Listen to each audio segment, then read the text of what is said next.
J1 nǹkan tí mo fẹ́ béèrè lọ́wọ́ ni pé gbogbo àwọn orin so far tẹ́tí kọ ẹ̀yin fara yín lẹ fọwọ́ yín kọ àbí.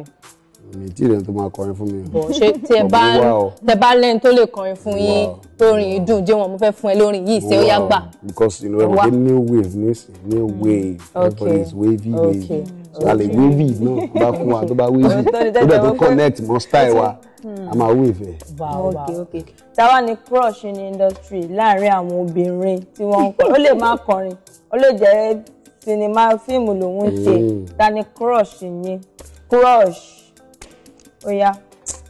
Ani mo tó crush báyìí. àwọn tó crush tẹ́lẹ̀ yìí no Maradona ni mo crush tẹ́lẹ̀. Maradona. ó ṣe Maradona máa ronú sí dìde wa. Maradona ó ti cast àwọn èèyàn ojú àwọn èèyàn ti pọ̀ nbẹ̀ mi ìkílẹ̀ ìgbé táwọn ojú ayé bá ti pọ̀ nbẹ̀ táwọn ojú ẹ̀ bá ti pọ̀ níbẹ̀ ó máa ń cause distraction. distraction dẹ̀ da kò da. àwọn tá a pé kò da fún business kò da o ojú ẹ̀ bá ti pọ̀ jù ojú ayé ò dẹ̀ da. ṣùgbọ́n àkíní àwọn ojú ẹ̀ tó bá ti pọ̀ jù àkíní ilé tó negative àti positive ó jọra wọn.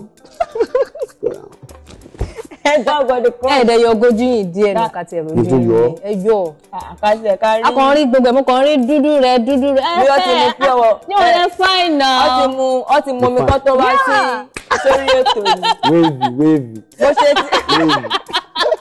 bó ṣe ti rọrin yìí ẹ ti dáhùn pẹ́ sọ wọ́n ní Maradona ṣé Níníọlá ni òun náà ló ṣì wà ń bẹ̀ ń sìn. no wọ́n ní tẹ́lẹ̀ tó bóyá lómi ní sìn náà kọ́ sọ fún wa o. because fúbọ́là ni ẹ̀yin gbọ́ bọ́ọ̀ kiri sí ni. Maradona wọ́n ti score wọ́n ti score. Messi ni so ká lọ pé nísìn kò sí any new crush. kò sí mo ti pause mo wà ní pause. ẹ wà ní pause ẹ ti wọ menopause lórí ìyá mi. no mi ti wọ menopause mo kò pause rẹ ni so nísìn tó bá ti pause mo á release ẹ very soon á release ẹ. àwọn kí wá ló wà nílẹ̀ báyìí ṣé Bánúsọ náà ni a ṣe. kíkú má pọ̀ lánàá mi. àmì o àti tèmi náà.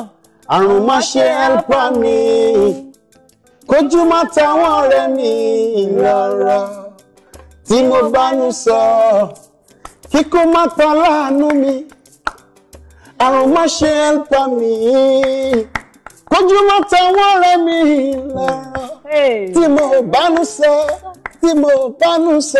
Thank you.